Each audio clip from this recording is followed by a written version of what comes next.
السلام علیکم ورحمۃ اللہ وبرکاتہ۔ بسم اللہ الرحمن الرحیم۔ ڈیئر اسٹوڈنٹس، آج ہم پڑھیں گے 10th کلاس کی اسلامیات اختیاری کے چیپٹر نمبر 4 کو پڑھیں گے۔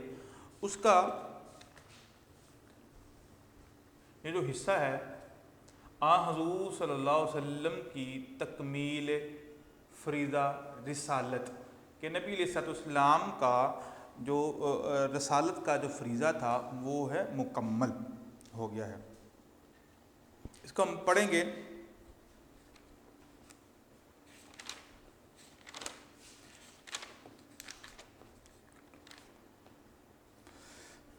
بسم اللہ الرحمن الرحیم۔ حضور صلی اللہ علیہ وسلم کا کام تمام دنیا میں دین اسلام کا اعلان کرنا تھا۔ آپ صلی اللہ علیہ وسلم نے دین اسلام کی تبلیغ کے لیے دنیا کی تمام قوموں کو مساوی اور برابر سمجھا اور تمام اقوام عالم کو خدا کے پیغام کا مستحق جانا کہ نبی صلی اللہ علیہ وسلم نے تمام دنیا کے لوگوں اور قوموں کو برابر سمجھ کر ان تک اللہ تعالیٰ کا پیغام پہنچایا۔ حضور صلی اللہ علیہ وسلم نے اس فرض کی تکمیل کے لیے جس قدر جدوجہد کی اور اس راہ میں جتنی مشکلات اور مصائب کا سامنا کیا ان کی تفصیل بہت لمبی اور طویل ہے۔ آپ صلی اللہ علیہ وسلم کی تبلیغ دین اور تکمیل فریضہ رسالت کے دو بڑے دور ہیں، مکی اور مدنی۔ میں آپ کو تھوڑی سی وضاحت اس میں کر دوں کہ نبی صلی اللہ علیہ وسلم کا جو تبلیغ کا دورانیہ ہے دو طرح کا ہے۔ ایک تبلیغ آپ نے ابتدائی ادوار کے اندر یعنی مکہ کے اندر رہ کر نبی صلی اللہ علیہ وسلم نے تبلیغ کی۔ جب نبی علیہ السلام کی عمر 40 سال ہوئی اور آپ علیہ السلام نے مکہ کے اندر تبلیغ کا کام سر انجام دیا اور تقریباً اس کا جو دورانیہ ہے وہ ہے 1300 سال 13 سال رسول اللہ صلی اللہ علیہ وسلم نے مکہ کے اندر رہ کر لوگوں کو تبلیغ کی، اللہ کا پیغام پہنچایا۔ اور باقی جو 10 سال تھے، چونکہ آپ علیہ السلام کی عمر جو ٹوٹل تھی وہ 63 سال تھی، 40 سال کی عمر میں آپ علیہ السلام نے تبلیغ کا آغاز کیا اور ٹوٹل دورانیہ تبلیغ کا جو عرصہ ہے وہ ہے 23 سال، جس میں 10 سال مدنی ہے تبلیغ کا عرصہ ہے اور 13 سال مکی دور ہے۔ اب مکہ کے اندر رسول اللہ صلی اللہ علیہ وسلم نے کس طرح دعوت دی، کیا کیا مسائل سامنے آئے، کیا کیا دشواریاں سامنا کرنا پڑا ان کو، اور کس کس طرح کے لوگوں نے نبی علیہ السلام کی مخالفت کی اور اس مخالفت کے اندر وہ کس درجے تک اور کس حد تک بڑھ گئے، وہ ساری باتیں اس چیپٹر کے اندر آئیں گی۔ اب ہم پڑھتے ہیں فریضہ رسالت کا مکی دور، جو مکہ کے اندر دور تھا نبی علیہ السلام کا رسالت کا جو فریضہ ہے اس کو پہنچانے کا۔ آپ صلی اللہ علیہ وسلم کی تبلیغ دین اور دعوت حق کا یہ ایسا دور ہے جس میں آپ کو مخالفتوں کے بڑے بڑے طوفانوں سے گزرنا پڑا۔ آپ نے صلی اللہ علیہ وسلم نے رسول کی حیثیت سے کلمہ حق کی آواز بلند کی تو زمانے کی آنکھوں کا رنگ اچانک بدل گیا، یعنی کہ جب تک 40 سال کا جو عرصہ ہے جب رسول اللہ صلی اللہ علیہ وسلم نے ان لوگوں کے اندر گزارا تو ان لوگوں کو کچھ نہیں ہوا، وہ آپ لوگوں کی ہر طرح سے معاونت کرتے اور آپ پر بھروسہ کرتے، لیکن یوں ہی رسول اللہ صلی اللہ علیہ وسلم نے دعوت حق کو لوگوں کے سامنے پہنچایا اور کلمات اللہ کو علی الاعلان اور ببانگ دہل جبل صفا پر چڑھ کے آپ نے ان کے سامنے جب پیش کیا تو وہ جو اپنے لوگ تھے وہ بیگانے ہو گئے۔ غیر تو بیگانے ہوتے ہی ہیں بلکہ اپنے بیگانے ہو گئے۔ آپ صلی اللہ علیہ وسلم کی صداقت، دیانت، شرافت کی قدر و قیمت یکایک ختم ہو گئی۔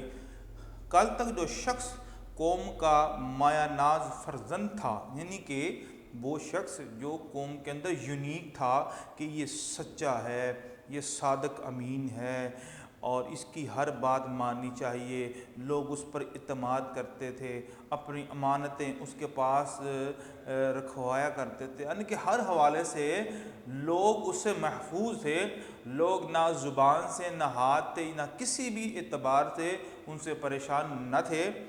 اور یوں ہی رسول اللہ صلی اللہ علیہ وسلم نے دعوت حق کا آغاز کیا، اور آغاز کرتے ہی مخالفت اس قدر زور پڑ گئی کہ وہ جو آپ کی امانت اور آپ کی صداقت کی داستان رقم کیا کرتے تھے، اور مجلسوں اور محفلوں کے اندر بیٹھ کر یہ صدائیں لگایا کرتے تھے، اور آج وہ لمحہ آ گیا ہے کہ نبی صلی اللہ علیہ وسلم کو برا بھلا کہنے لگ پڑے ہیں۔ آج وہی قوم اس کو اپنا دشمن اور مخالف سمجھنے لگی۔ کل تک جس کا احترام بچہ بچہ کرتا تھا، آج اسے حقیر سمجھا جانے لگا۔ وہ شخص جو 40 برس تک سچائی اور امانت و دیانت کی ہر آزمائش میں کھرا ثابت ہوا، توحید، نیکی اور سچائی کا پیغام سناتے ہی سرداران قریش کی نگاہوں میں کھٹکنے لگا۔ اور جس طرح علامہ اقبال نے کہا تھا، ہم تو دل یزداں میں چبھتے ہیں کانٹے کی طرح، کہ جب رسول اللہ صلی اللہ علیہ وسلم نے لوگوں تک توحید پہنچائی، اللہ کا پیغام پہنچایا، اور ساتھ ہی مخالفت کے دروازے کھل گئے۔ خود غرضی نے اہل مکہ کو مجبور کر دیا کہ حق کی طرف سے آنکھیں بند کر لیں، اور جب انسان آنکھیں رکھتے ہوئے اندھا بن جاتا ہے تو بڑی بڑی تباہیاں رونما ہوتی ہیں۔ اور یعنی کہ خود غرض وہ اتنے ہو چکے ہوئے تھے کہ انہوں نے آنکھیں بند کر لی ہوئی تھی، اور حق کو جاننے کے باوجود بھی انا کی خاطر رسول اللہ صلی اللہ علیہ وسلم کی مخالفت میں اتر آئے۔ اب قریش کی جو مخالفت ہے،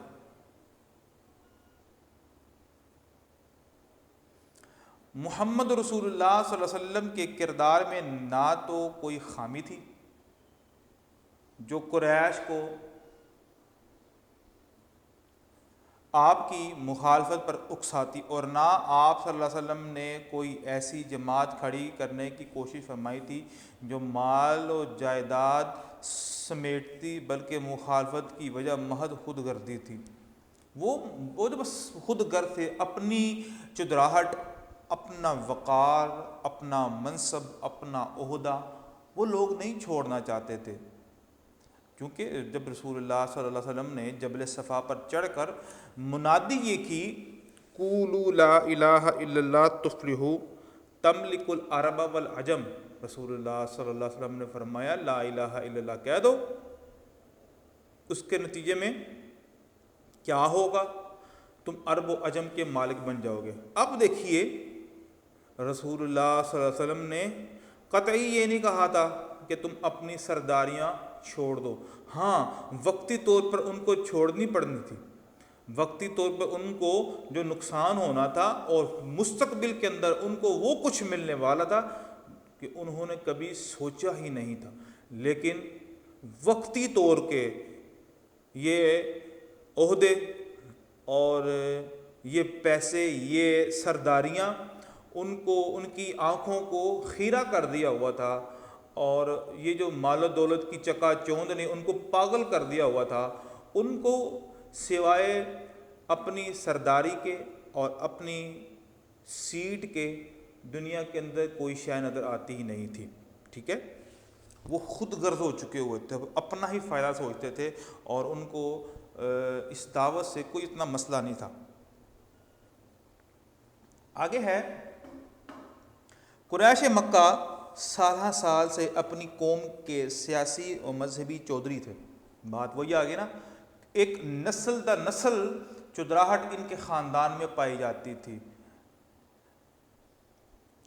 ایک چودھری ہے، اس کے بعد اس کا بیٹا چودھری، اس کے بعد اس کا بیٹا چودھری، یا خاندان کے اندر ہی یہ سرداریاں چلتی تھی، فلاں بھائی فلاں علاقے کا چودھری ہے، فلاں فلاں علاقے کا چودھری ہے، تو یہ چودراہٹ والا سسٹم وہاں پر پایا جاتا تھا۔ اس کے ساتھ ہی وہ عرب کے مشرکانہ مذہب کے ٹھیکیدار بھی تھے۔ مشرکانہ مذہب کے ٹھیکیدار کا مطلب یہ ہے کہ وہ خانہ کعبہ کے اندر انہوں نے بت رکھے ہوئے تھے اور بتوں کی پوجا کرتے بھی اور کرواتے تھے، اور میلے ٹھیلے چھیلے وغیرہ وہ لگایا کرتے تھے، تو ساری کی ساری کمائی ان کے کھاتے میں آ کرتی تھی۔ وہ پورے عرب سے نظریں نیازیں چڑھاوے وصول کرتے۔ مذہب جب کاروبار بن جاتا ہے تو اس کی اصل روح فنا ہو جاتی ہے۔ ظاہر سی بات جب وہ کاروبار کی شکل اختیار کر لیتا ہے تو اس میں جو روحانیت ہوتی ہے اور اس میں جو شائستگی ہوتی ہے اور اس میں جو للہیت ہوتی ہے اور ورع جو ہوتا ہے وہ ختم ہو جاتا ہے۔ گناگوں رسموں یعنی کہ مختلف قسم کی عجیب و غریب رسموں اور من گھڑت روایتوں کا ایک ایسا طلسم قائم ہو جاتا ہے، خدا کا دیا ہوا علم اور قانون گم ہو جاتا ہے اور اپنی بنائی ہوئی شریعت آہستہ آہستہ نشو و نما پاتی چلی جاتی۔ حق، نیکی، شرافت اور تقوی کا نام و نشان مٹ جاتا ہے اور مذہب فریب کاری کی صورت اختیار کر لیتا ہے۔ قریش مکہ کی مذہبی ٹھیکیداری اور مجاوری اسی فریب کاری پر قائم تھی، اور انہیں یہ گوارا نہ تھا کہ اس کی مخالفت کوئی صدائے احتجاج بلند ہو، یعنی وہ کبھی بھی اپنی اس سیٹ کو چھوڑنا نہیں چاہتے تھے جو سالہ سال اور صدیوں در صدی ان کو ملتی آئی تھی، اور اس سے ان کا جو ہے وہ گزر بسر ہوتا تھا۔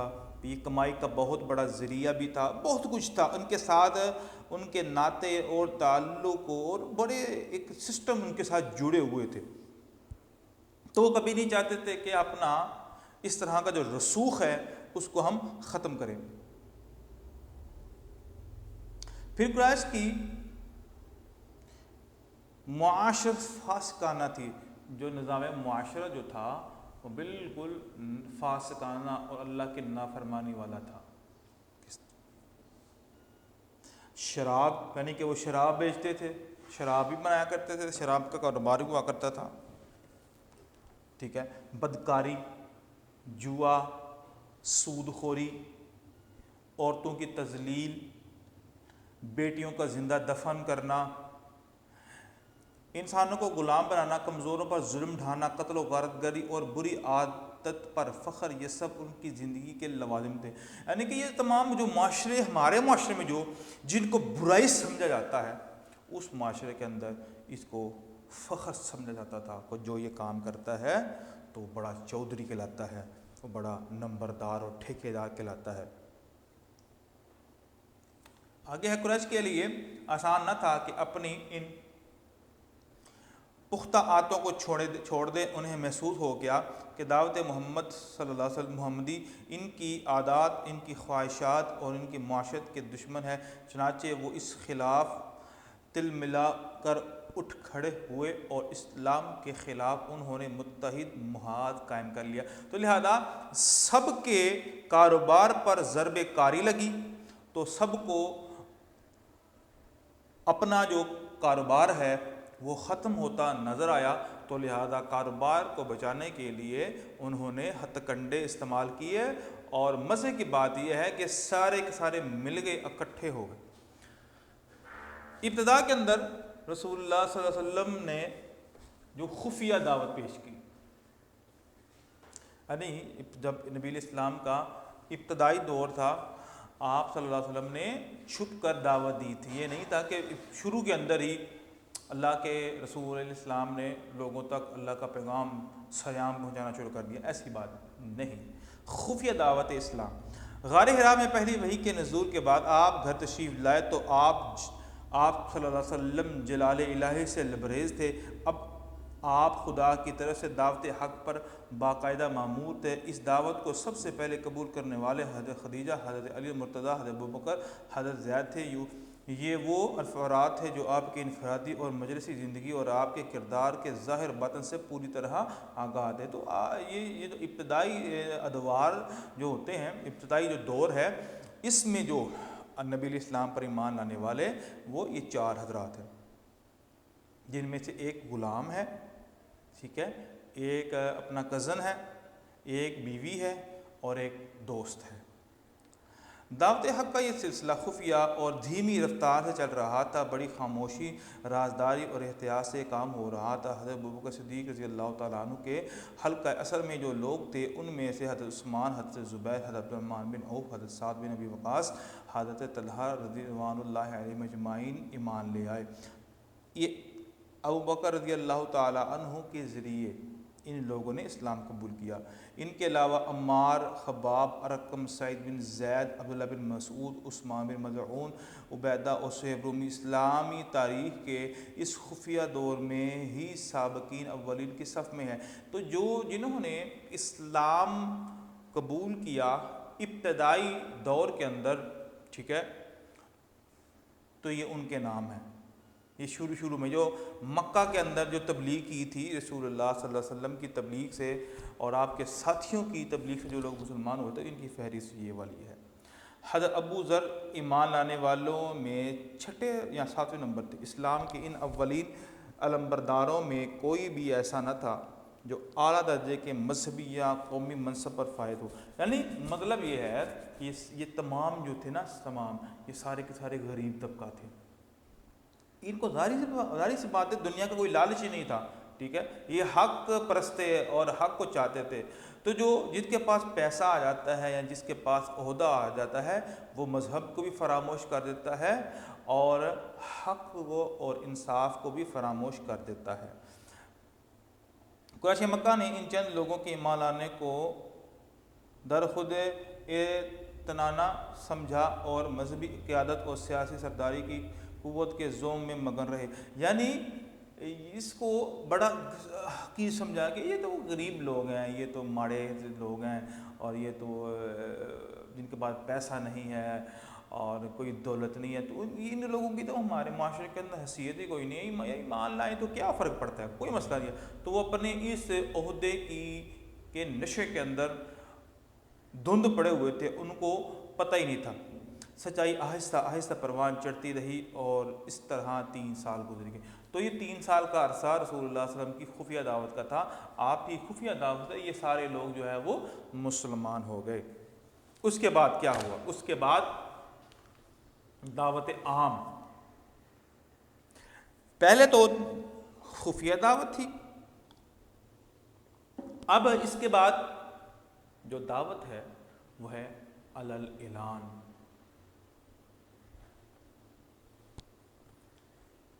اب وقت آ گیا تھا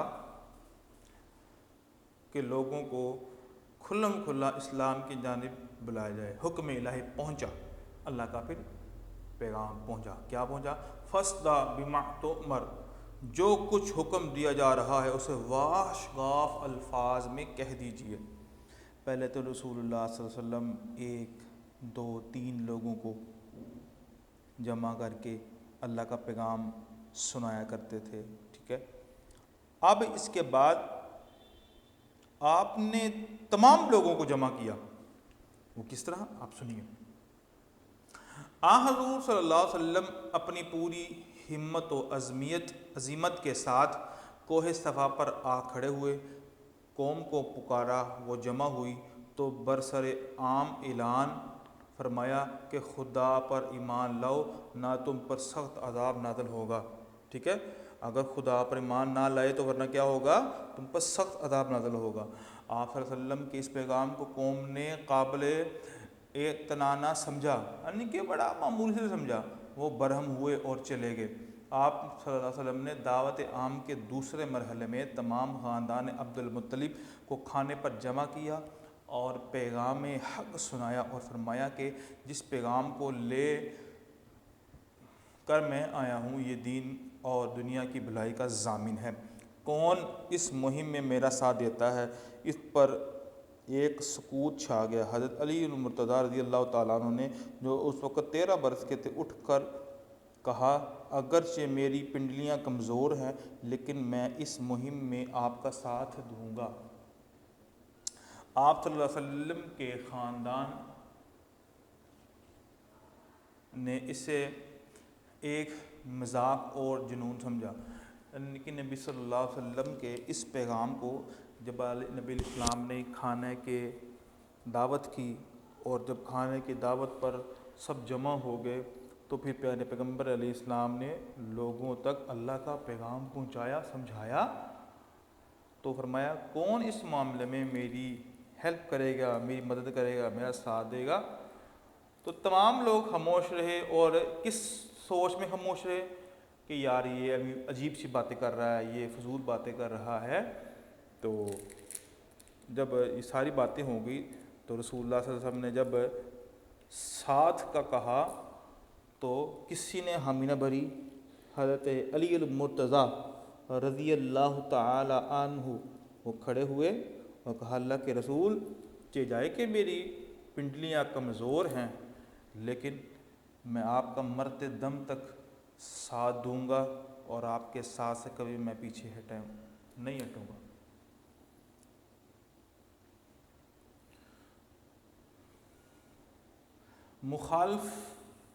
مخالف ماحول کی وجہ سے حضور صلی اللہ علیہ وسلم اور آپ کے ساتھی شہر سے باہر وادیوں اور گھاٹیوں میں چھپ کر نمازیں پڑھتے۔ مشرکین مکہ نے ایک بار انہیں دیکھ لیا اور عین حالت نماز میں انہیں برا بھلا کہا۔ ایک مشرک نے تلوار نکال کر حضرت سعد بن ابی وقاص کو زخمی کر ڈالا۔ خون کی یہ پہلی دھار تھی جو خاک مکہ پر خدا کی راہ میں گئی۔ یعنی حضرت سعد بن ابی وقاص کو یہ اعزاز حاصل ہے کہ ان کا جو خون ہے اسلام کے لیے سب سے پہلے بہا ہے۔ اسلام کے لیے سب سے پہلے جس نے مار کھائی اور اپنے جسم کے لہو کو بہایا تو وہ سعد بن ابی وقاص ہے۔ تو یہ وہ عظیم المرتبت صحابی ہیں کہ جن کو اللہ کے رسول صلی اللہ علیہ وسلم سے بڑا پیار تھا، اور خود بھی رسول اللہ صلی اللہ علیہ وسلم کو ان سے بڑا پیار تھا۔ کھلم کھلا کلمہ حق پکارنے کا حکم تو آ ہی چکا تھا۔ آپ صلی اللہ علیہ وسلم نے اس کی تعمیل میں ایک دن حرم کعبہ میں توحید کا اعلان کیا۔ قریش مکہ نے اسے کعبے کی توہین سمجھتے ہوئے تلواریں کھینچ لیں۔ حارث بن ابی حالہ آپ کو بچانے دوڑے، وہ تلواروں کی زد میں آگے اور شہید ہو گئے۔ اسلام اور جاہلیت کی کشمکش میں یہ پہلی جان تھی جو حمایت حق میں قربان ہوئی۔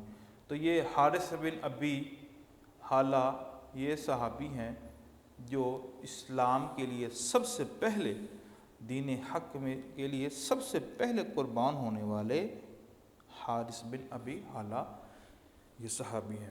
سب سے پہلے خون جس کا بہا وہ سعد بن ابی وقاص ہے، اور جو شہید ہوئے ہیں وہ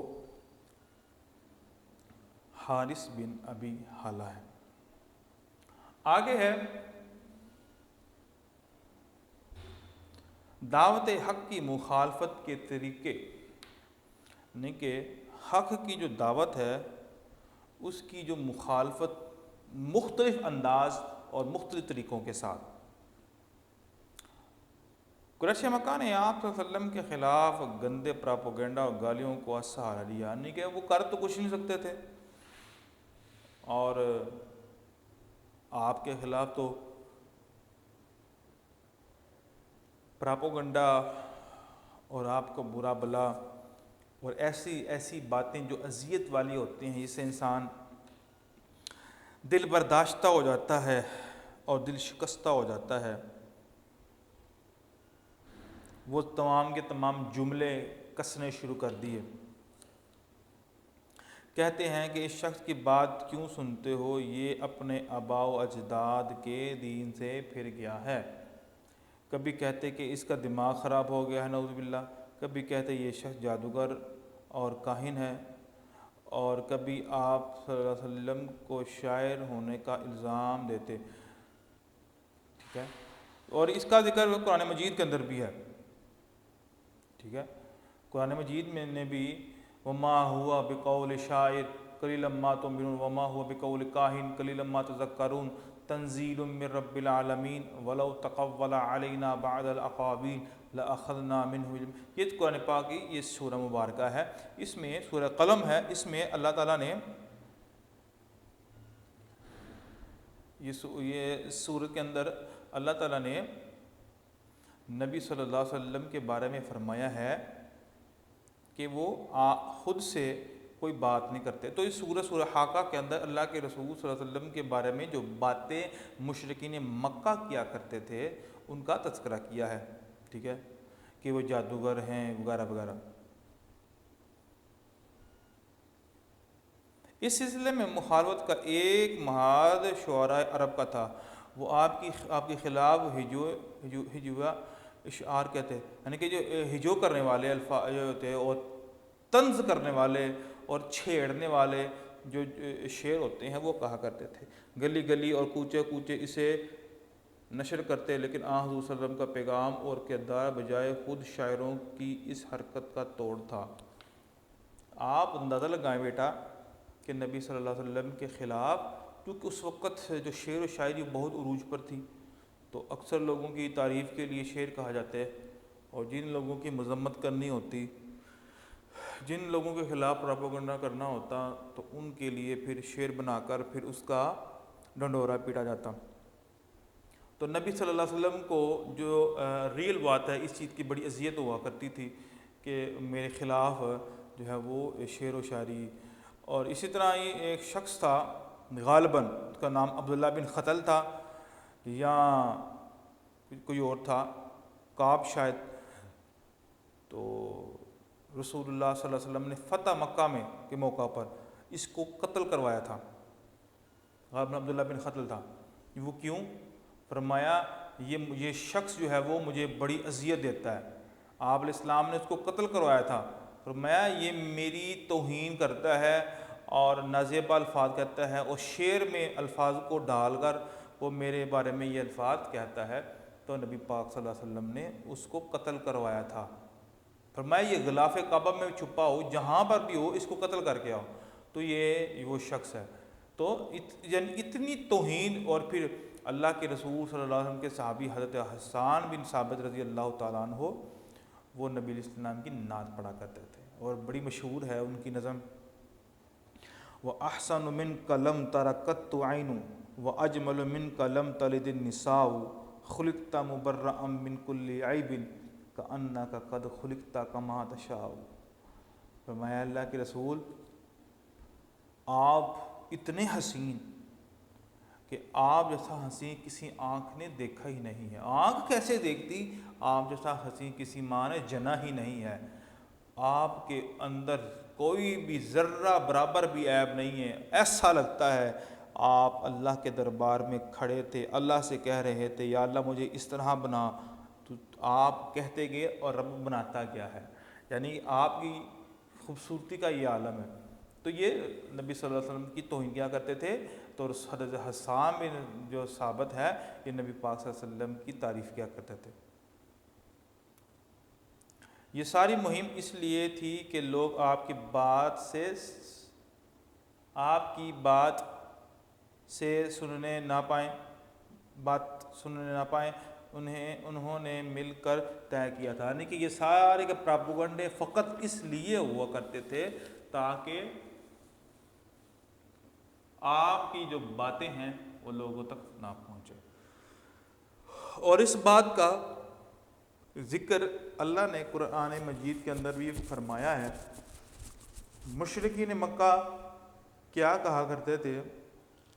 کہتے تھے لا تسمعوا لہذا القرآن والغوا فیہ لعلکم تغلبون، کہ قرآن پاک کو نہ سنو، اور جب قرآن پاک پڑھا جائے تو شور بچاؤ، اس میں رخنہ اندازی کرو اور اس طرح غلبہ حاصل کر لو۔ مذاق اور استہزاء، تو بیٹا یہ ساری جو باتیں ہیں نا یہ مکہ کے اندر رسول اللہ صلی اللہ علیہ وسلم کے خلاف ہوئی تھی۔ آگے ہے مشرکین مکہ آپ کا اور آپ کی تعلیمات کا مذاق اڑاتے، بار بار پوچھتے کہ تم اگر نبی ہو تو تمہارے نبی ہونے کی کوئی واضح نشانی تمہارے ساتھ کیوں نہیں؟ انہیں انہیں اس پر اعتراض تھا کہ قرآن تھوڑا تھوڑا کیوں نازل ہو رہا ہے، ان کے دیکھتے دیکھتے پوری کتاب یک بارگی ہی کیوں آسمان سے نہیں اترتی؟ فرشتوں کے جھنڈ ان کے سامنے زمین پر انسانوں کی طرح اترے اور خدا خود ان کے سامنے آ جائے، کبھی کہتے کہ تم ہماری ہی طرح کے آدمی ہو، گلیوں اور بازاروں میں پھرتے ہو، کھانا کھاتے ہو، تم کیسے نبی ہو سکتے ہو؟ آپ پر پھبتیاں کسی جاتی، جدھر سے آپ گزر ہوتا انگلیاں اٹھا اٹھا کر کہتے احاد الذی بعث اللہ رسولہ، کہ یہ ذرا دیکھنا کہ یہ وہ صاحب ہے جس کو اللہ نے رسول بنا کے بھیجا، نہیں کیوں کہتے یہ تو ہماری طرح پھرتے ہیں، ہماری طرح کھاتے پیتے ہیں، سارے معاملات ہمارے عام بندوں کی طرح ہیں، ان کے اندر کوئی ڈفرینٹ چیز تو نہیں ہے۔ ہونا چاہیے بھئی ان پر فرشتے نازل ہوتے ہوں، ہم دیکھتے ہوں فرشتے ان کے گھر میں آ رہے ہیں اور جا رہے ہیں، اللہ تعالیٰ بھی آئے ہیں دیکھیں، یہ کچھ انقلاب ہو، کچھ یونیک چیزیں ہوں، کچھ ڈفرینٹ معاملہ ہو، تب جا کے ہمیں یقین ہو کہ یہ اللہ کے رسول ہے۔ اور حالانکہ حقیقت یہ ہے کہ رسول اللہ صلی اللہ علیہ وسلم کے کئی معجزات بھی ظاہر ہوئے، اور سب سے بڑھ کر جو معجزہ تو وہ اللہ کا کلام ہے، جس کے بارے میں وہ یہ کہا کرتے تھے کہ یہ جو قرآن مجید ہے یہ رسول اللہ صلی اللہ علیہ وسلم خود اپنے ہاتھ سے لکھتے ہیں، اور حالانکہ اللہ نے فرمایا ہے کہ تم خود بھی خود کہتے ہو کہ نبی علیہ السلام من پڑھ ہے اور وہ پڑھے لکھے نہیں ہیں، تو وہ خود کس طرح بنا سکتے ہیں؟ اچھا اللہ کے رسول نے خود بنایا نا، تو تم ان سے زیادہ پڑھے لکھے ہو نا، تم اس طرح کرو، تم اس طرح کا کلام لے کے آؤ۔ تو اللہ تعالیٰ نے اس کا چیلنج جو ہے وہ کیا کہ فَأْتُوا بِسُورَةٍ مِّن مِّثْلِهِ وَادْعُوا شُهَدَاءَكُم مِّن دُونِ اللَّهِ إِن كُنتُمْ صَادِقِينَ۔ تم اس طرح کرو، تم پورا قرآن چھوڑو، تم قرآن پاک جیسی نا ایک صورت لے آؤ، ایک صورت بنا دو، اور صورت بھی کون سی؟ لمبی صورت نہیں، سورہ بقرہ نہیں، سورہ نساء آل عمران نہیں، بلکہ قل اعوذ برب الناس جتنی، یا اس سب سے چھوٹی صورت انا اعطیناک الکوثر فصلی لربک وانحر ان شانئک ھو الابتر۔ یہ جو 3 لائنوں والی یا 3 آیات پر مشتمل ایک چھوٹی سی صورت ہے، تم اس طرح کی صورت بنا کے دکھاؤ۔ اللہ اللہ اللہ، یہ اس طرح کا چیلنج جو آج تک کبھی پورا نہیں ہوا ہے، کیونکہ یہ اللہ تعالیٰ کا کلام ہے، اور اللہ تعالیٰ کے کلام سے بڑھ کر دنیا کے اندر کوئی چیز اچھی نہیں ہو سکتی ہے۔ سب سے بڑھ کر سب سے اعلیٰ کلام، سب سے عمدہ کلام اللہ تعالیٰ کا کلام ہے۔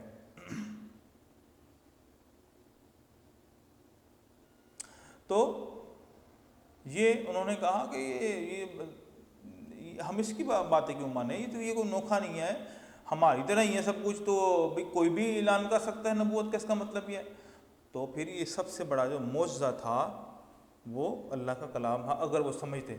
اور اللہ تعالیٰ نے قرآن مجید میں بے شمار چیلنج کیے ہیں، لیکن وہ کبھی بھی اپنے ان چیلنج کو لوگوں پورا نہیں کر سکے ہیں۔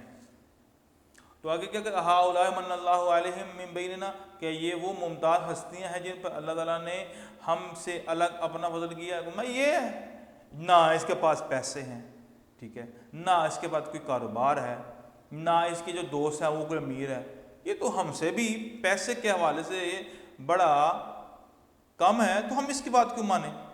مذاق کے طور پر کہتے کہ اے محمد صلی اللہ علیہ وسلم جس عذاب کی روز روز دھمکیاں دیتے ہو اس سے لے کر کیوں نہیں آتے؟ اللہ کے رسول علیہ السلام ان لوگوں کا اللہ کا پیغام پہنچاتے ہو۔ ساتھ یہ بھی فرمایا کرتے تھے کہ اگر تم نے اللہ کی اس بات کو، اللہ کے کلام کو نہ مانا تو اللہ کا عذاب تم پر نازل ہوگا۔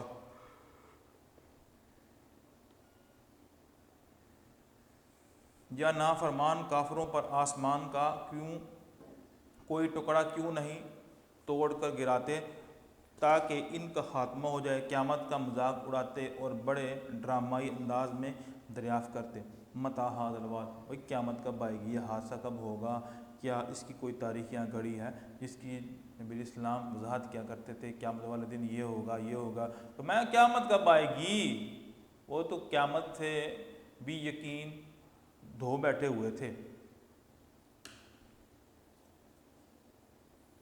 آگے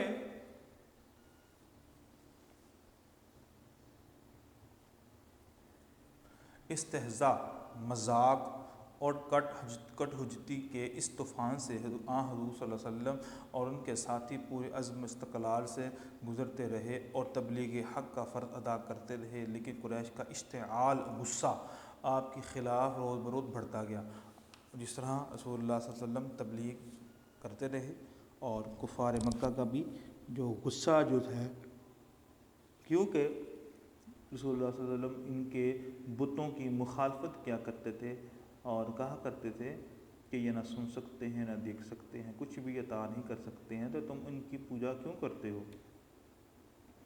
تو وہ کہا کرتے تھے کہ تمہیں ہمارے بتوں کی بد دعا لگ گئی ہے جن کی تم مخالفت کرتے ہو۔ اب پھر کیا ہوا؟ جب بس نہ چلا، اب پھر انہوں نے کون سے ہتھ کنڈے استعمال کیا؟ اب گنڈا گردی پہ اترا ہے۔ قریش کی مخالفت اب گنڈا گردی کی صورت اختیار کرتی جا رہی تھی۔ آپ کو تنگ کرنے کے لیے انہوں نے ایسی کمینہ حرکتیں کی کہ حضرت صلی اللہ علیہ وسلم کے علاوہ کوئی اور ہوتا تو بڑی سے بڑی اولوالعزمی کے باوجود اسے برداشت نہ کر سکتا۔ آپ کے محلے دار اور پڑوسی بڑے اہتمام سے آپ کے راستے میں کانٹے بچھاتے، نماز پڑھتے وقت شور مچاتے، عین حالت نماز میں گندی اور غلاظت آپ پر ڈالتے، محلے کے لڑکوں کو پیچھے لگا دیتے، قرآن اور قرآن پڑھنے والوں کو گالیاں دیتے۔ اس معاملے میں ابو لہب اس کی بیوی پیش تھی، یعنی کہ نبی اسلام کی حرف بحرف، لمحہ بلمحہ، وقتاً فوقتاً آپ کو تنگ کرتے، آپ کی مخالفت کرتے، مارتے، گالی دیتے اور حالت نماز کے اندر شور کرتے، آپ پر اوجری پھینکی، بہت کچھ یہ رسول اللہ صلی اللہ علیہ وسلم کے ساتھ کیا ہے۔ مشرکین نے حق و صداقت کا راستہ کانٹے بچھا کر روکنا چاہا، گندگی پھینک کر کوشش کی گئی کہ توحید اور حسن اخلاق کے پیغام کی پاکیزگی کو ختم کر دیا جائے، لیکن آپ صلی اللہ علیہ وسلم ان تمام رکاوٹوں کو خاطر میں نہ لائے اور دعوت حق کو جاری رکھا۔ آگے ہے حمایت سے محروم کرنے کی کوشش۔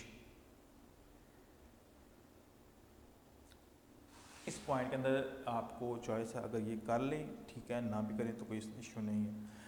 قریش کی گنڈا گردی بھی جب حق کا راستہ نہ روک سکی تو انہوں نے چاہا کہ آپ کو آپ کے حامیوں سے محروم کر دیا جائے۔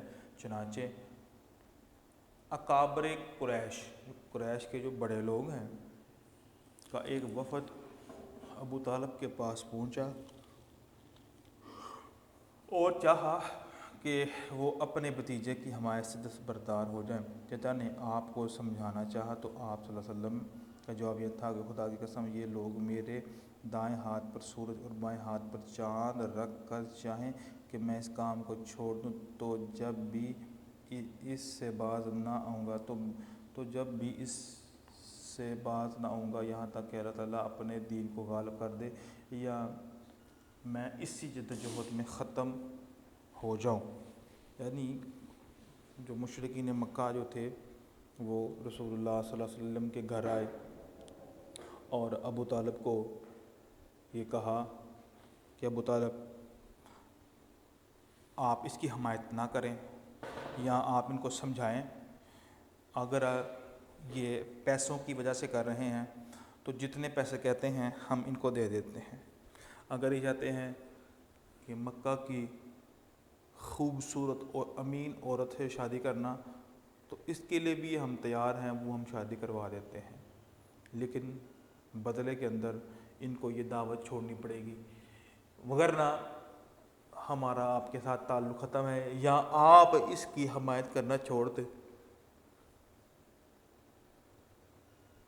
چونکہ جو ابو طالب جو تھے وہ بھی سردار تھے تو سردار کا احترام اور ادب کرتے ہیں، تو اسی وجہ سے وہ آپ کو جانی نقصان نہیں پہنچا سکتے تھے۔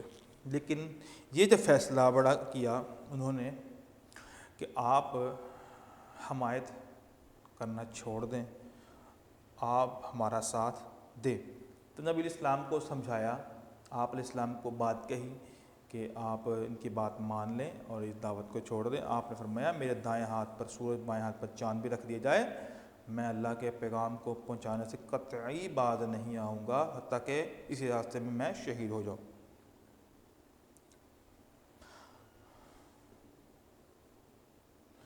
اکابر قریش کی یہ چال ناکام ہوئی تو انہوں نے آپ کے ساتھیوں پر سختیاں کرنے کے لیے تمام قبائل عرب کو اکسانا شروع کر دیا۔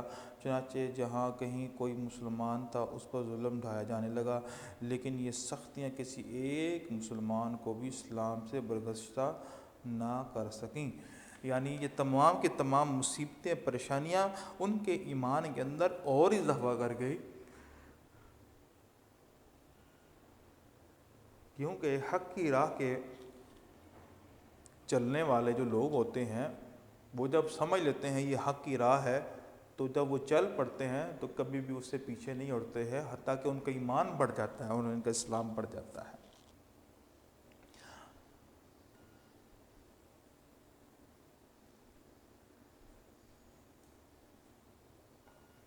تو حج کے موسم میں قبائل عرب جوگ در جوگ مکہ آتے تھے۔ نبی کریم اپنا پیغام پھیلانے کے لیے خیمہ بخیمہ جاتے۔ حج کی طرح آپ میلوں کے اجتماعات میں بھی تشریف لے جاتے، تبلیغ کا فرض ادا کرتے، اور ابو جہل آپ صلی اللہ علیہ وسلم کے ساتھ لگا ہوتا، مٹی اٹھا اٹھا کر آپ پر پھینکتا اور کہتا کہ لوگوں اس کے فریب میں نہ آنا، یہ چاہتا ہے کہ تم لات اور عزیٰ کے پرستش چھوڑ دو۔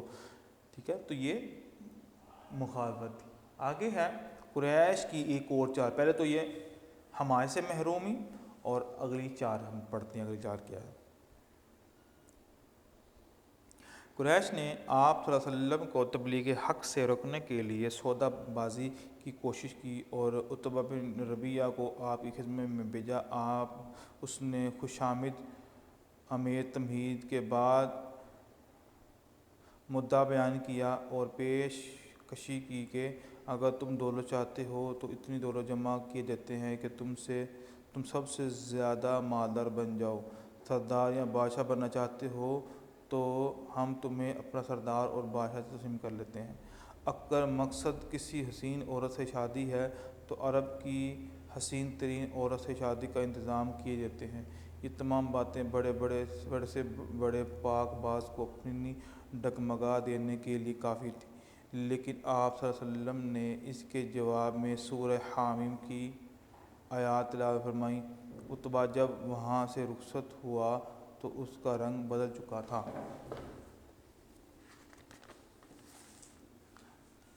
جب نبی اسلام کو یہ ساری پیشکش کی گئی، ٹھیک ہے، کہ آپ حق کا یہ جو دعوت پیش کر رہے ہیں اس کو چھوڑ دیں، یہ لالچ دیا گیا، جس طرح ہم اپنے آپ الفاظ میں یہ لالچ کہتے ہیں، لالچ دیا گیا دنیاوی چیزوں کا، تو رسول اللہ صلی اللہ علیہ وسلم نے اس تمام دنیاوی چیزوں کو اپنی جوتی کی نوک پر رکھا اور فرمایا کبھی بھی ایسا نہیں ہو سکتا ہے کہ میں اللہ کے پیغام کو اس دنیا کی اور عارضی دنیا کی چیزوں کے لیے چھوڑ دوں۔ فرمایا ان اجریہ الا علی اللہ، میرا اجر تو میرے اللہ کے پاس ہے، میں تم سے کچھ طلب نہیں کرتا۔ آگے ہے ہجرت حبشہ۔ قریش مکہ نے آپ کے خلاف حرب آزما لیے نہتے مسلمانوں پر۔ اب ان کا تشدد شباب پر تھا۔ مکہ کی سرزمین مسلمانوں کے لیے تنگ ہو گئی تھی، ان کے صبر کا پیمانہ چھلک اٹھا تھا۔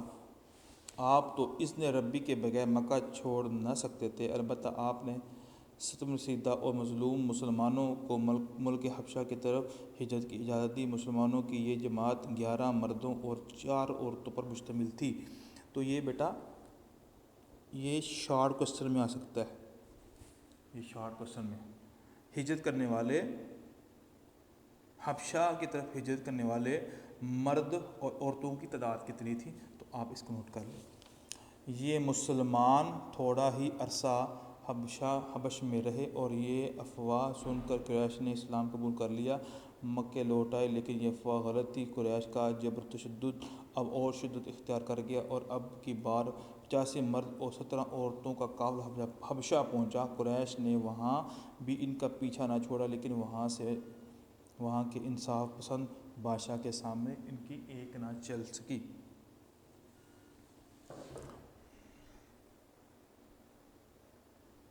اگلا پوائنٹ ہے اسلام کی قوت میں اضافہ۔ یہ مکہ کے اندر ہی پھر مسلمانوں کی جو قوت ہے اس میں اضافہ ہونا شروع ہو گیا۔ مسلمان جو ہیں وہ بڑھنے لگے، ان کی تعداد میں خاصا اضافہ ہونے لگا۔ اب آپ کے چچا حضرت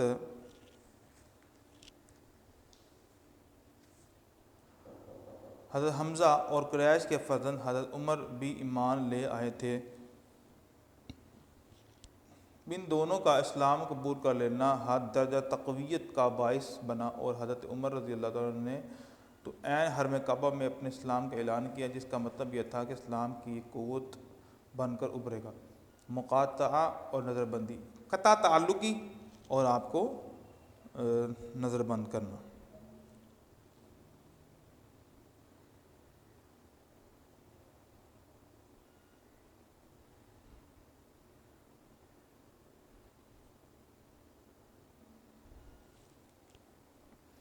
دشمنان حق اپنی تمام کوششوں کے باوجود تبلیغ حق کو نہ روک سکے۔ حق کا سیلاب جتنا آگے بڑھتا، قریش کی اضطراب میں بھی اس قدر اضافہ ہو جاتا۔ مکے کے تمام قبائل نے محرم 7 نبوی میں ایک معاہدہ کیا اور طے پایا کہ بنو ہاشم کا بائیکاٹ کیا جائے اور ان سے کسی قسم کا کوئی تعلق نہ رکھا جائے۔ بنو ہاشم بے بس ہو کر شیب ابی طالب میں پناہ گزین ہوئے۔ نظر بندی کا یہ انتہائی سخت دور 3 برس تک رہا اور حالت یہ ہو گئی تھی کہ درختوں کے پتے اور سوکھے چمڑے ابال کر کھائے جانے لگے اور بچے بھوک سے تڑپنے لگے۔ آخر قریش ہی کے ایک خدا ترس شخص ہشام بن عمر کی کوششوں سے یہ ظالمانہ فیصلہ ختم ہوا۔ آگیا سال غم کا سال، بائیکاٹ کا خاتمہ ہو گیا، لیکن اب حضور صلی اللہ علیہ وسلم کو اس سے بھی سخت حالات کا سامنا کرنا پڑا۔ نبوت کے 10ویں سال ابو طالب وفات پا گئے اور دشمنوں سے حفاظت کا واحد ظاہری سہارا بھی آپ سے چھن گیا۔ اسی سال آپ کی مونس ہمسار حضرت خدیجہ کا بھی انتقال ہو گیا۔ آپ نے تدم آخر راہ حق میں حضور کی سچی رفاقت کا حق ادا کیا اور اسلام کے لیے اپنی ساری دولت وقف کر دی۔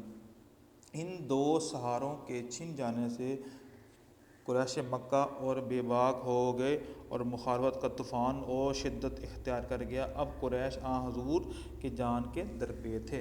اب دیکھا کہ سردار ابو طالب جو تھے وہ وفات پا گئے۔ اب کی بار ان کی جو مخالفت کے اندر کوئی چیز آڑے نہ تھی۔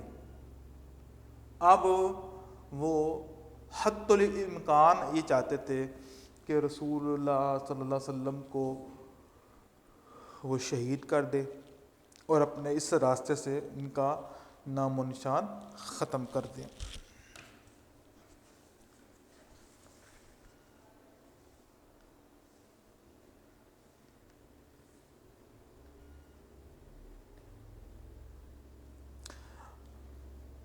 طائف میں دعوت حق، جب نبی صلی اللہ علیہ وسلم مکہ والوں سے مایوس ہو گئے تو پھر آپ صلی اللہ علیہ وسلم نے طائف کی طرف رخ کیا۔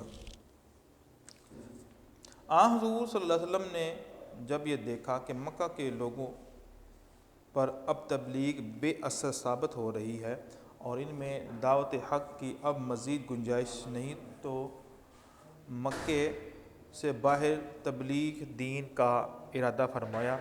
آپ صلی اللہ علیہ وسلم مکے سے پیدل چلتے اور راستے میں قبائل کو دعوت حق دیتے طائف پہنچے۔ یہاں کے لوگ خوشحال مگر خدا فراموش اور بد اخلاق تھے۔ آپ صلی اللہ علیہ وسلم نے رئیسان طائف کے سامنے اسلام پیش کیا، لیکن ہر ایک نے ایک دوسرے سے بڑھ کر حق کی مخالفت کی۔ مزید یہ کہ بازاری لڑکوں کو آپ صلی اللہ علیہ وسلم کے پیچھے لگایا اور وہ پتھر مار مار کر آپ کو شہر سے نکال کر باہر کریں۔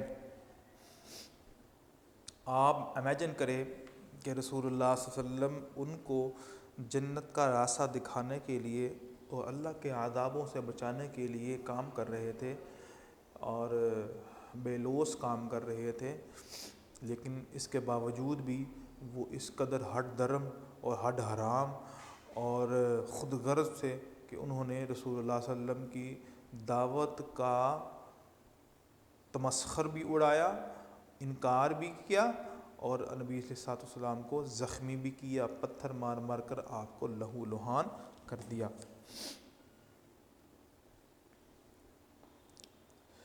وہ پتھر مار مار کر آپ کو شہر سے نکال باہر کریں، پتھر تا کر ٹخنوں پر مارے جاتے کہ تکلیف زیادہ ہو، حتیٰ کہ آپ کے جوتے خون سے بھر گئے۔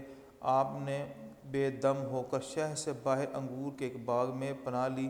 اتنی اذیت اور تکلیف اٹھانے کے باوجود آپ نے اہل طائف کے لیے کوئی بد دعا نہ کی۔ جبریل حاضر ہوئے اور کہا، حکم ہو تو اہل طائف پر یہ پہاڑ الٹ دوں، لیکن رحمت للعالمین نے یہ گوارا نہ فرمایا۔ یعنی کہ نبی صلی اللہ علیہ وسلم کتنے رؤوف الرحیم تھے کہ آپ کو مارنے والے، آپ پر پتھر برسانے والے، آپ پر ظلم و تشدد کرنے والے، کہ جس سے آپ اسلام کی جو پاؤں زخمی ہوئے اور جوتی جو ہے وہ خون کی وجہ سے چمٹ جاتی ہے اور آپ بے ہوش ہو کر گر جاتے ہیں۔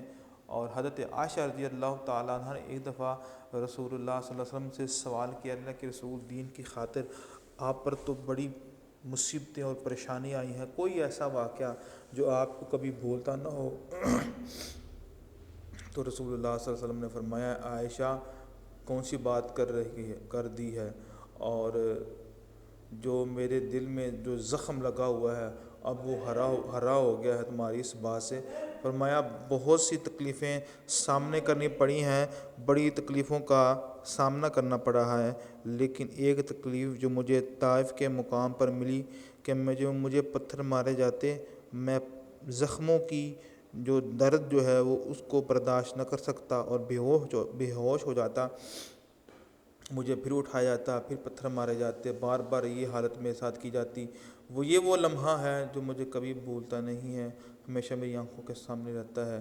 تو دین حق کی تبلیغ کے لیے، دین حق کو پہنچانے کے لیے ان مصائب سے گزرنا پڑتا ہے۔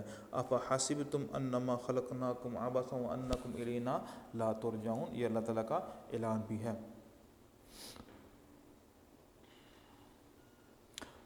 اب آگے ہے،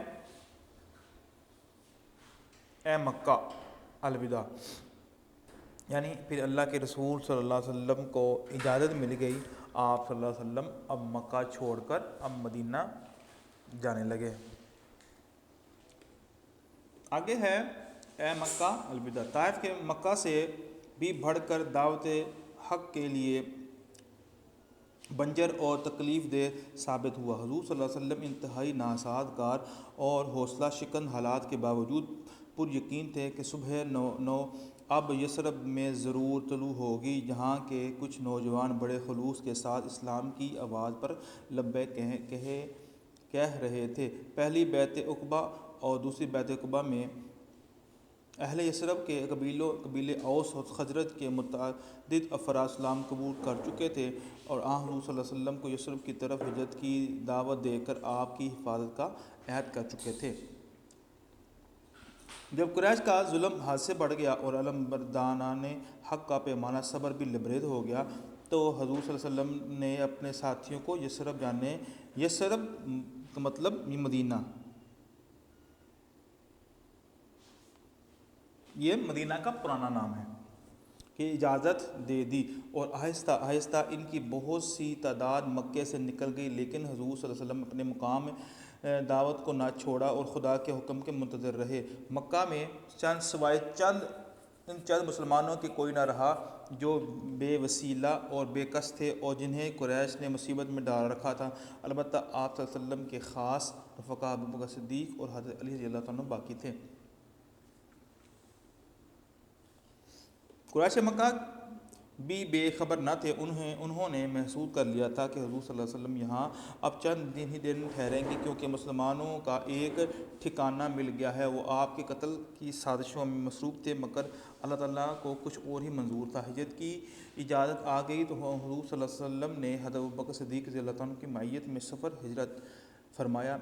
آپ اس رات گھر پر نہیں سوئے اور اپنے محبوب ترین رفیق حضرت علی رضی اللہ تعالیٰ عنہ کو بلا خوف اپنے بستر مبارک پر سو جانے کی ہدایت فرمائی۔ قریش نے حضور کے مکان کا محاصرہ رات بھر جاری رکھا، مگر اچانک انہیں معلوم ہوا کہ جس کی تلاش تھی وہ تو جا چکا ہے، اور حضرت علی رضی اللہ تعالیٰ عنہ کو آپ کے بستر پر پا کر بہت سر پٹائے۔ تو یہ نبی صلی اللہ علیہ وسلم کا جو سفر مدینہ ہے اس کے بارے میں ہے کہ نبی صلی اللہ علیہ وسلم پھر کس طرح آہستہ اللہ کے حکم کے بعد اب مدینہ چلے گئے ہجرت کر کے۔ اور نبی علیہ السلام فرمایا کرتے تھے جب آپ نے اسلام نہیں کر رہے تھے تو آپ فرمایا کرتے تھے، اے مکہ مجھے تجھ سے بڑی محبت ہے، لیکن کیا کروں تیرے جو باسی ہیں وہ مجھے یہاں پر رہنے نہیں دیتے ہیں۔ تو یہ جو مکی دور ہے وہ میں نے آپ کے سامنے رکھ دیا ہے۔ اب ہم پڑھتے ہیں مدنی دور۔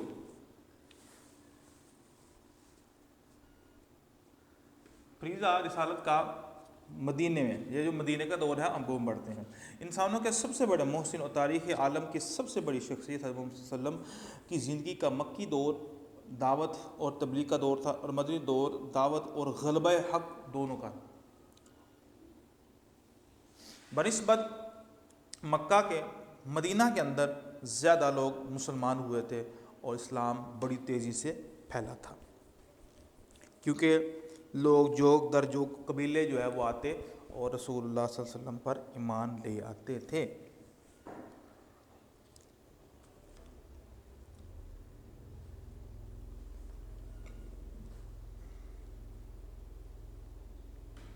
حقیقت یہ ہے کہ آپ نے بعثت کے بعد اپنی زندگی کا ہر لمحہ اپنے منصب کی تکمیل میں گزارا، اور وہ منصب تھا کہ اللہ کے دین کی تبلیغ اور اس کا نفاذ۔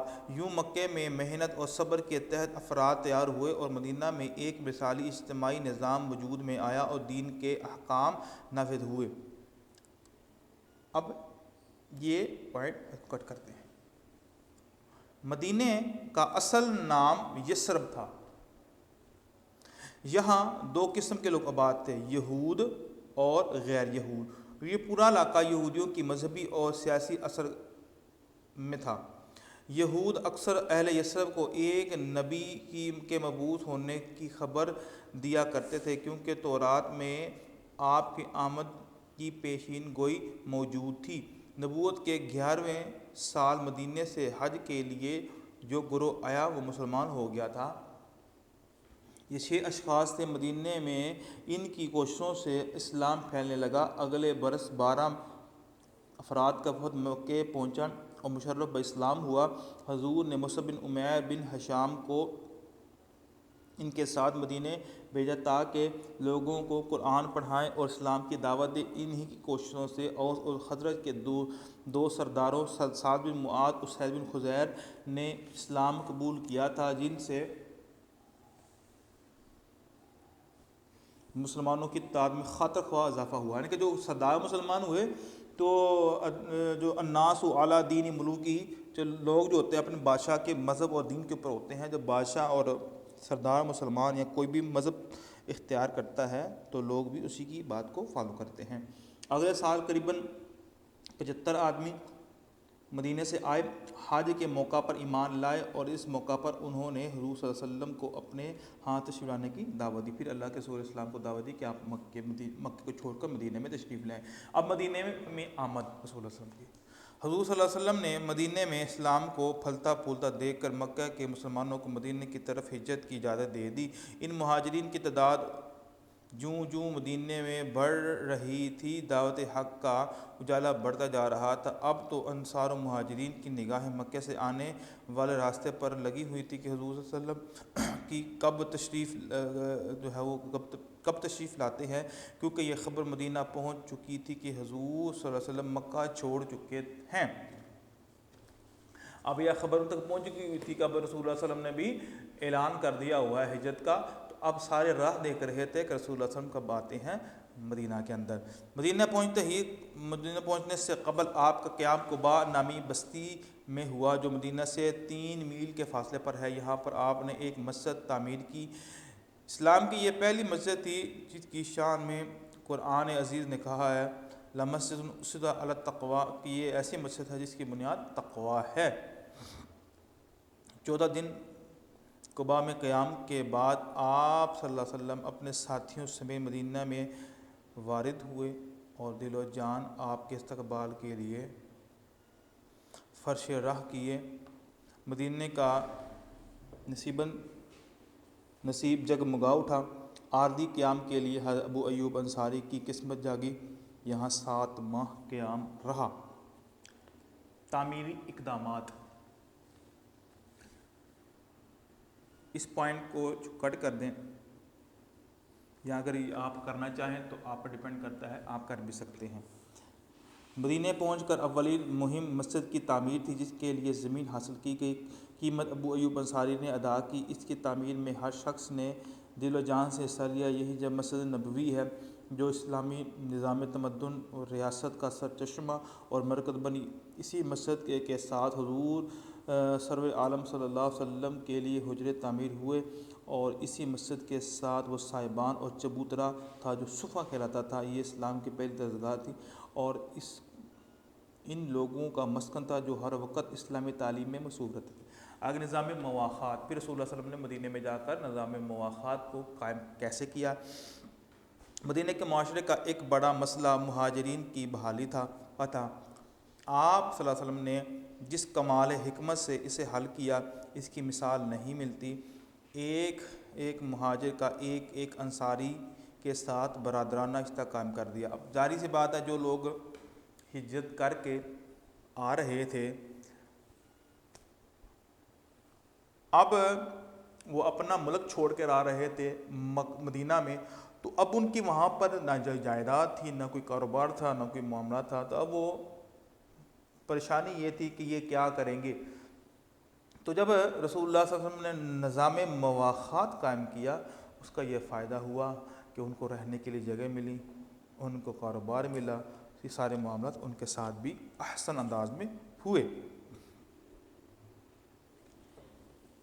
انصار کا یہ حال تھا کہ وہ اپنے ہر چیز کو آدھا بانٹ کر اپنے مہاجر بھائی کو دے دیتے، لیکن مہاجرین کو خودداری کا یہ عالم تھا کہ وہ محنت مزدوری سے ریک کمانے کو ترجیح دیتے۔ اخوت اور بھائی چارے کا یہ رشتہ حقیقی رشتوں سے بھی بڑھ گیا، حتیٰ کہ کوئی انصاری مرتا تو اس کے مال و جائیداد میں اس کے مہاجر بھائی کا حصہ ہوتا، یہاں تک کہ وراثت کے احکام نازل ہوئے۔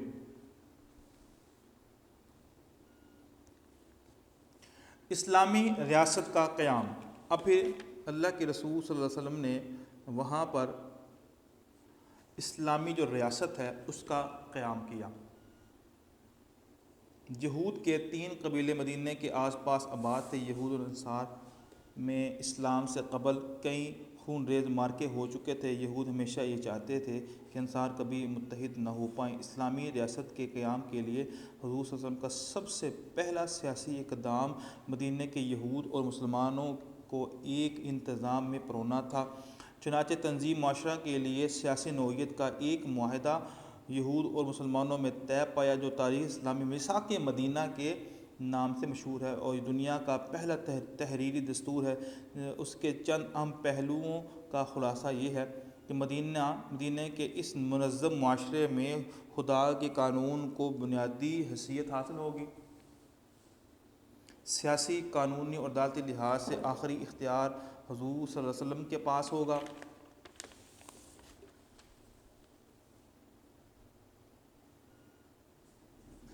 دفاعی لحاظ سے مدینہ اور اس کے نواح کی آبادی ایک متحد طاقت ہوگی اور بیرونی حملے کی صورت میں وہ متحد ہو کر اس کا مقابلہ کریں گے۔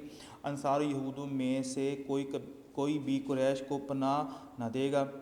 اس معاہدے سے باضابطہ طور پر اسلامی ریاست اور اسلامی نظام حیات کی بنیاد رکھ دی گئی۔ تو یہ چار فیصلے کیے گئے تھے جب مدینہ کی ریاست قائم کی گئی، تو نبی صلی اللہ علیہ وسلم کو صاحب اختیار بنایا گیا، اور احکام میں جو حکم ہے وہ اللہ کا چلے گا، جو دفاعی معاملات ہیں وہ کس طرح یہ سارے کے سارے ایک بڑے منظم طریقے سے طے پائے۔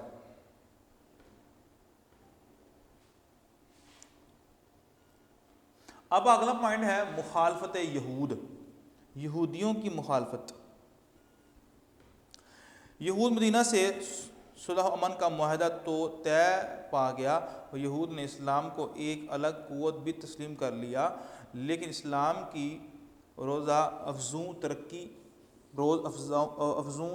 یعنی کہ جو روز بروز جو ترقی ہو رہی ہے ان کے لیے مستقل پریشانی بن گئی تھی۔ چاہیے تو یہ تھا کہ تورات کے پیشین گوئی کے مطابق وہ ایک نئے نبی کے ظہور کے ساتھ ہی ایمان لے آئے، لیکن یہی لوگ دین میں حضور اور ان کے ساتھ کے خلاف جو ہے وہ صف آرا ہو گئے۔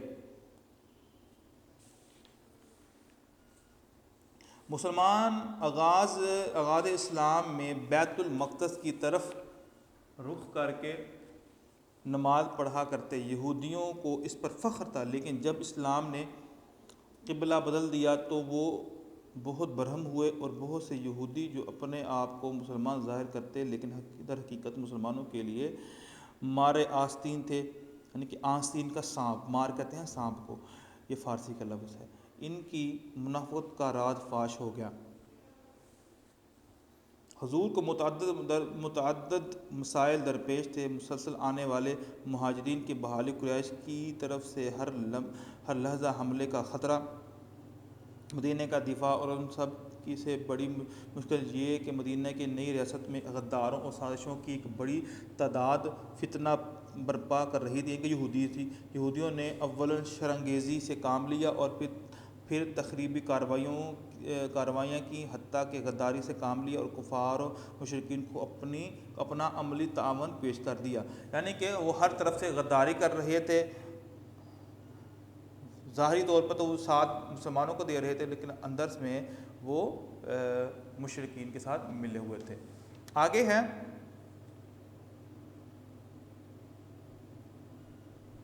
دفاعی جنگیں۔ اپنا دفاع کرتے ہوئے جو جنگیں لڑیں، یعنی کہ کبھی بھی خود حملہ نہیں کیا ہے، بلکہ اپنا دفاع کرتے ہوئے اپنے آپ کو پروٹیکٹ کرنے کے لیے رسول اللہ صلی اللہ علیہ وسلم نے جو جنگیں لڑیں۔ پھر مسلمانوں کی وہاں پر جنگیں ہوئی، جس میں سے ایک جنگ بدر ہوئی اور ایک جنگ احد ہوئی۔ جنگ بدر کے اندر مسلمانوں کو اللہ تعالیٰ نے جو واضح فتح عطا فرمائی، اور جنگ احد کے اندر مسلمانوں کو جو وقتی جو ہے وہ شکست ملی۔ پہلے تو مسلمانوں کو فتح ملی، اور تھوڑی سی کوئی غلطی ہوئی مسلمانوں کی طرف سے، جس کی وجہ سے وہ جو فتح جو تھی وہ شکست میں تبدیل ہوئی، تو دوبارہ مسلمان منظم ہوئے اور بے ترتیب حملہ کیا۔ اللہ تعالیٰ نے پھر مسلمانوں کو فتح عطا فرمائی۔ تو یہ مسلمانوں کی جو ہے وہ مدینہ کے اندر جنگ ہوئی۔ اس کے علاوہ اور بھی جنگیں ہوئی مسلمانوں کی، اور پھر ضروری تھا کہ جو غدار جو تھے ان کا قلع کامہ کرنا تھا۔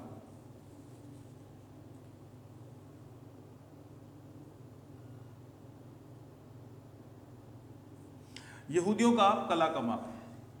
یہود مدینہ نے معاہدہ امن کے باوجود مسلمانوں سے غداری کی تھی، اس لیے ان کی سرکوبی نہایت ضروری تھی۔ 2 ہجری سے 4 ہجری تک ان کے خلاف جو لڑائیاں لڑی گئیں وہ غزوات بنو نذیر، غزوات بنو قینقاع اور بنو قریظہ کے نام سے مشہور ہیں، جن میں غدار یہودیوں کو قتل یا جلا وطن کر دیا گیا، ان کی جائیدادوں کو ضبط اور ان کے قلعوں کو مسمان کر دیا گیا تاکہ ان کی مکاریوں اور عیاریوں کا خاتمہ ہو جائے، اور آخر کار غزوہ خیبر کے بعد ان کی سیاسی قوت بھی ختم ہو گئی۔ تو یہ جتنی بھی لڑائیاں ہوئی تھیں اس میں جو غداری کرنے والے جو تھے وہ کون تھے؟ یہودی۔ پھر اسلام کے خلاف عرب سارے کے سارے متحد ہو گئے۔ 5 ہجری میں قبائل قریش، کنانہ، غطفان، اسد اور کئی دوسرے قبائل نے متحد ہو کر مدینہ پر حملہ کیا۔ مسلمانوں نے مدینہ کے گرد خندق کھود کر شہر کا دفاع کیا اور محصور ہو گئے۔ یہ محاصرہ اس قدر شدید تھا کہ حضور صلی اللہ علیہ وسلم اور ان کے ساتھیوں پر 3 دن فاقے گزر گئے۔ آخر اللہ تعالیٰ کی مدد سے مسلمانوں کو فتح حاصل ہوئی اور کفار کو مجبور ہو کر بھاگ جانا پڑا۔ اس جنگ کا نام غزوہ خندق یا احزاب ہے۔ اس جنگ میں شکست سے قریش کی متحدہ قوت کا زور ٹوٹ گیا اور بہت سے قبائل جو قریش کے زیر اثر تھے مسلمان ہو گئے۔ تو سارے کے سارے جب اکٹھا ہو کر مسلمانوں کے خلاف لڑنے کے لیے آگے، جس کو ہم جنگ خندق یا غزوہ احزاب کہتے ہیں، اس سے بھی مسلمانوں کو بڑا فائدہ ہوا۔ تو یہ بیٹا یہ یہاں تک بھی آپ کر سکتے ہیں۔ تو یہ ہے نبی صلی اللہ علیہ وسلم کا مکی دور۔ ویڈیو پسند آئی تو لائک کریں، اپنی رائے کمنٹ کریں۔ ایسے ہی مزید ویڈیوز کے لیے ہمارا چینل سبسکرائب کریں اور بیل کا آئیکن دبائیں تاکہ آپ کو ہر ویڈیو کا نوٹیفیکیشن ملتا رہے۔